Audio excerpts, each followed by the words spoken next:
ஒரு சின்ன கிராமத்துல சிவாங்கிறவன் வசிச்சு வந்தான். அவன் ஒரு சொந்தமா காளான் ஃப்ரை கடை ஒன்று போட்டிருந்தான். அவனுக்கு எப்பவுமே ஒரு மனசுக்குள்ள ஒன்று தோணிக்கிட்டே இருக்கும். மற்றவங்க எப்படி பண்றாங்கன்னு அதை மட்டுமே பார்த்துக்கிட்டு இருப்பான். அவன் கடை நல்லா போனாலுமே மற்றவங்க கடை அதை விட நல்லா போகுதுன்னு மட்டுமே யோசிப்பான். அவங்கள பார்த்து இதை மாத்திக்கணும், இவங்கள பார்த்து இதை மாத்திக்கணும்னு நினைச்சிட்டு இருப்பான். வாங்க மக்களே வாங்க, சுட சுட காளான் ஃப்ரை காத்துக்கிட்டு இருக்கு. எல்லாரும் வந்து வாங்கி சாப்பிடுங்க.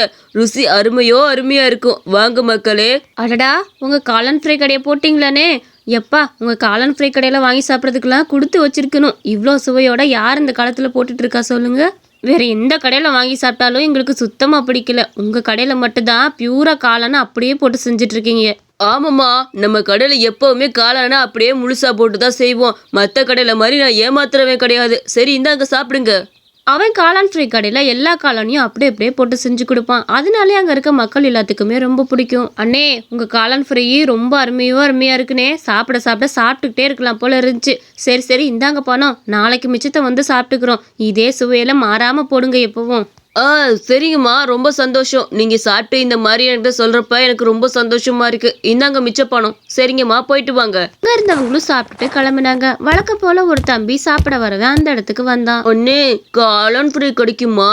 உங்க கடையில விட்டா வேற எந்த கடைக்கு போனாலும் முட்டைக்கோசெல்லாம் பொரிச்சு தர்றாங்க. எங்களுக்கு அந்த சுவை பிடிக்கல. இந்த சுவை தானே பிடிச்சிருக்குது. இந்த காளான முழுசா போட்டு தாங்க. அப்படியாப்பா, ரொம்ப சந்தோஷம். நம்ம கடையை பத்தி நீ இப்படி சொல்றதுல எனக்கு ரொம்ப சந்தோஷம். சரி, பொறு கொடுக்குறேன். அவரும் அவனுக்கு சுட சுட காளான் ஃப்ரைய போட்டுக்கிட்டு இருந்தாரு. ருசியா இருக்குது. இந்த சுவைக்கு வேற எந்த கடையும் ஈடு கொடுக்கவே முடியாது. அங்க வந்த பையனும் சாப்பிட்டு முடிச்சுட்டு கிளம்பினா. உனக்கு எப்படியாச்சும் கடையை விட்டு அனுப்பலான்னு பார்த்தா முடிய மாட்டேங்குது. இவங்க கடை போடுற வரைக்கும் நம்ம கடை ஓடவே ஓடாது. இவன் என்னதான் டேஸ்ட்ல கொடுக்குறான்னு போய் சாப்பிட்டு தான் பார்க்கணும். அப்படி என்ன எல்லாரும் இவன் கடைக்கே வந்து வாங்கி சாப்பிட்டுக்கிட்டு இருக்கானுங்க தெரியல. ஒரு தடவையாவது இவன் கடையில தான் வாங்கி சாப்பிட்டு பார்ப்போம். இவன் என்ன ருசியில போடுறான்னு. அதுக்கப்புறம் மிச்சத்தை பார்த்துக்குவோம். தம்பி, எனக்கு ஒரு சுட சுட காளான் ஃப்ரை போட்டு கொடுக்குறியா? உன் கடையில் எல்லாரும் நல்லா இருக்குன்னு சொல்லிட்டு போறாங்க.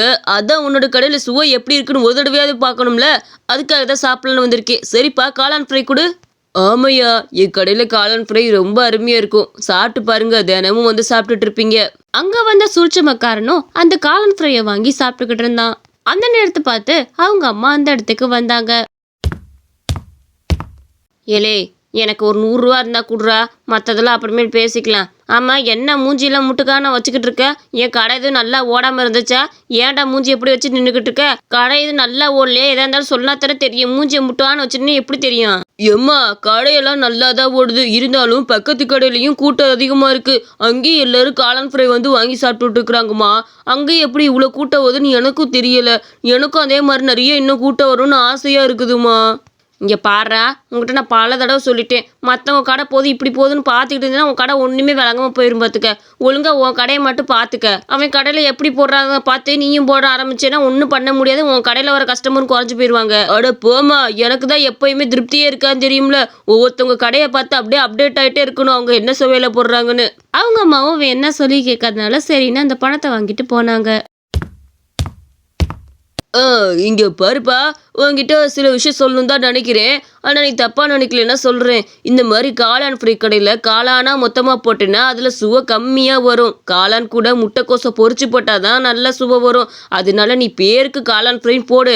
ஆனால் அதில் நீ போட போகிறது என்னமோ முட்டைக்கோஸ் தான் நிறையா போடணும். அப்போனா தான் உனக்கு லாபமும் அதிகமாக வரும், சுவையும் கூட காட்டும். பார்த்துக்க, சொல்கிறத சொல்லிட்டேன்.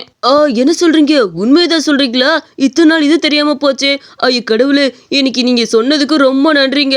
நானும் இந்த முட்டைக்கோசை வச்சே போட்டு பார்க்குறேன். அப்போ இன்னும் என் கடைக்கு கூட்டம் வருதா நானும் பார்க்குறேன். இப்போவே என் கடையில் நல்லா தான் கூட்டம் வருது. இருந்தாலும் கூட்டம் எல்லாமே என் கடைக்கு தான் வரணும்னு ரொம்ப பெரிய ஆசை இருக்குது. சரிங்க, நீங்கள் சொன்ன மாதிரியே நான் மாற்றி ட்ரை பண்ணுறேன். சரி பரவாயில்லையே, நீ சீக்கிரம் புரிஞ்சுக்கிறனால நீ சீக்கிரம் பொழைச்சிக்குவ. சரிப்பா, நான் கிளம்புறேன். அந்த மாதிரி வந்தவன்ட்ட ஏற்றி விட்டுட்டு அவன் அங்கேருந்து கிளம்பினான். அட, இதுதான் விசேஷமா இருந்திருக்குதா? இத்தனை நாள் நமக்கு தெரியாம போச்சே. இதுல லாபமும் அதிகமா கிடைக்கும். அது மட்டும் இல்ல, சுவையும் அதிகரிக்கும்னு சொல்லியிருக்காரு. கண்டிப்பா இதை முயற்சி பண்ணணும். அம்மா அம்மா கதவு தரமா. ஏன்டா லூசு பயலே, என்னது இது கையில முட்டைக்கோசை வாங்கிட்டு வந்திருக்கிற? எப்போ காளான் தானடா நேரத்துல வாங்கிட்டு வருவேன். எது மண்டை குழம்பி முட்டைக்கோசை எதுவும் வாங்கிட்டு வந்துட்டியா? முட்டைக்கோசை கொடுத்துட்டு காளானை வாங்கிட்டு வா. இல்ல நான் தெரிஞ்சுதான் இந்த முட்டைக்கோசை வாங்கிட்டு வந்தேன். ஒருத்தர் எனக்கு அட்வைஸ் பண்ணாருமா, நீ இந்த மாதிரி காளான் போட்டேன்னா அதுல சுவை கம்மியா வரும், முட்டைக்கோஸ் நிறைய போட்டேன்னா அதை விட அது சுவை அதிகமாகவும் இருக்கும், லாபமும் உனக்கு நிறைய கிடைக்கும்னு சொன்னாரு. அதனாலதான் இதை முயற்சி பண்ணி பார்க்கலான்னு வாங்கிட்டு வந்தேன். பக்கத்துல இருக்க கடைக்காரே இந்த ட்ரிக்கை ஃபாலோ பண்ணி தான் இன்னும் நிறைய கூட்டம் வச்சிருக்கான்னு தோணுது.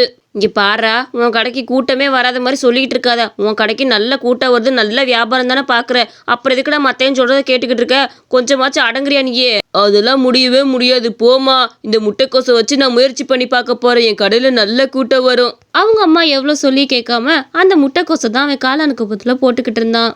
ஒரு வழியா இரவும் முடிஞ்சது.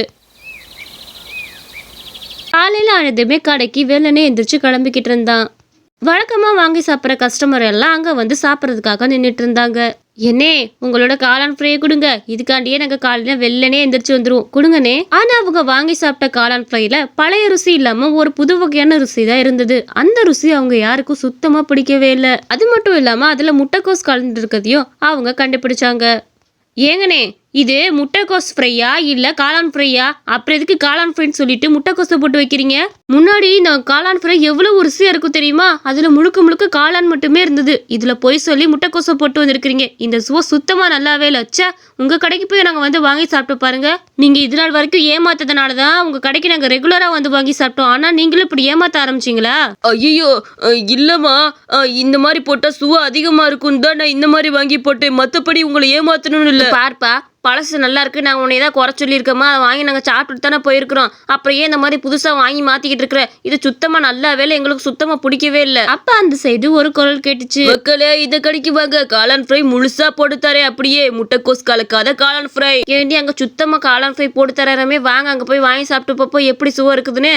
அங்க இருந்த மக்கள் எல்லாருமே வேகமா அவரோட கடைக்கு போனாங்க. அட, யார் இது காளான் ஃப்ரை விக்கிறது? தேவையில்லாம நம்ம கடையை நம்மளுக்கு எடுத்துக்கிட்டோமோ, போய் பாப்போம். அங்க பார்த்தப்ப அவனுக்கு ரொம்ப அதிர்ச்சியா இருந்தது. வாங்க வாங்க, எல்லா கடையிலயும் முட்டைக்கோஸ் கலப்படம் பண்ணிருப்பாங்க. ஆனா நம்ம கடையில அப்படி கிடையாது. காளான அப்படியே ஃப்ரை பண்ணி தான் கொடுத்துருக்குறோம். கண்டிப்பா அந்த சுவை உங்களுக்கு ரொம்ப பிடிக்கும். நம்ம கடையில எப்பவும் இப்படிதான் இருக்கும். எல்லாரும் நிச்சயம் வாங்கி சாப்பிடணும்.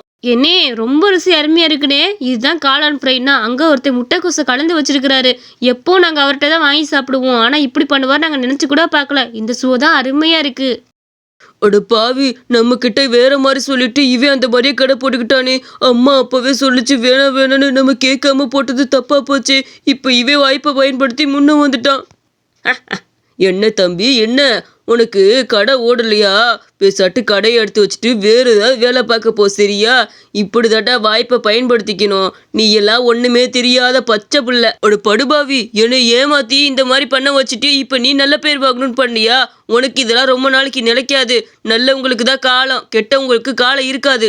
வீட்டுல போய் இந்த விஷயத்த பத்தி அவங்க அம்மா கிட்ட சொன்னா. நான் அப்பவே சொன்னேன்லடா, கொஞ்சம் கூட யோசிக்காம நான் சொல்றதை கேட்காம நடந்துக்கிட்டேன்லடியே. அம்மா தப்புதாம்மா, நீ தான் வழி சொல்லணும். எப்படியாச்சும் நம்ம கடையில பழையபடி நான் போடணும்மா. எல்லா கஸ்டமரும் திரும்பி நம்ம கடைக்கே வரணும். நான் தெரியாதனமா தப்பு பண்ணிட்டேன். இனிமேல் யாரோட கடையோடையும் ஒப்பிட்டு பார்க்க மாட்டேன். என்னோட அதே டேஸ்ட்ல நான் செஞ்சு கொடுப்பேன் எல்லாத்துக்கும். இங்க பாரா, இதைத்தான் உன்கிட்ட ஆரம்பத்திலிருந்து சொல்லிக்கிட்டு இருக்கேன் நான். அதே சுவையில கூட உன்னை யார் கூடயும் ஒப்பிட்டு பார்க்காத. நீயா போன வரைக்கும் ரொம்ப அருமையா போய்கிட்டு இருந்த. உன்னை ஒருத்தவங்களோட ஒப்பிட ஆரம்பிச்சா அவங்க அப்படி பண்ணாங்க, நீ இப்படி மாறின. இந்த மாதிரியே போச்சு இல்லை உன் வாழ்க்கை. யாரையும் கூட ஒப்பிட்டு பார்க்கணும்னு நினைக்காத. அவ்வளோதான் நான் சொல்ல முடியும். பார்த்துக்க, உன்னோட பாணிலே நீ போ, நீ கண்டிப்பாக ஜெயிச்சுட்டு வருவ. இங்கே பாரு, இப்போயே ஒன்றும் இல்லை, நாளைக்கு ஒன்று வாங்கினா ஒன்று ஃப்ரீன்னு போடு. பழைய சுவையில் அப்படின்னு சொல்லி போடு. உன்னோட சுவை பிடிச்சவங்க கண்டிப்பாக வந்து உங்ககிட்ட வாங்கி சாப்பிடுவாங்க. அப்புறம் ஒரு தடவை சாப்பிட ஆரம்பிச்சிட்டா திரும்ப திரும்ப சாப்பிடுவாங்க. நீ கவலைப்படாம இரு. அவன் அவங்க அம்மா சொன்னபடியே கேட்டு அடுத்த நாள் கடை போட்டான். மக்களே வாங்க வாங்க, பழைய சுவையில முட்டைக்கோஸ் கலக்காத அதே காளான் ஃப்ரை ஒன்று வாங்கினா ஒன்று இலவசம். கண்டிப்பா வந்து வாங்கிக்கோங்க. எனது பழைய சுவையிலையா? அப்ப கொடுங்க. முட்டைக்கோஸ்லாம் எதுவும் கலக்கலையே. இல்லம்மா, அதெல்லாம் எதுவுமே கலக்காத காளான் ஃப்ரை. கண்டிப்பா வாங்கி சாப்பிடுங்க, பழைய ருசி அப்படியே இருக்கும். அந்த மக்களும் அந்த காளான் ஃப்ரையை வாங்கி சாப்பிட்டாங்க. பழைய ருசி அப்படியே இருந்தது. அவனுக்கும் அதுல இருந்து கடை நல்லா உடவ ஆரம்பிச்சது. எப்பவுமே நம்மளும் ஒருத்தவங்க கூட ஒப்பிட்டு பார்க்கவே கூடாது. நம்ம முயற்சியில போனோம்னா கண்டிப்பா நமக்கு பலன் கிடைக்கும். நீங்களும் யாரையும் உங்களோட கம்பேர் பண்ணி பார்க்காதீங்க. மறக்காம நம்ம அனிமேஷன் ஸ்டோரி சேனலுக்கு சப்ஸ்கிரைப் பண்ணிக்கோங்க.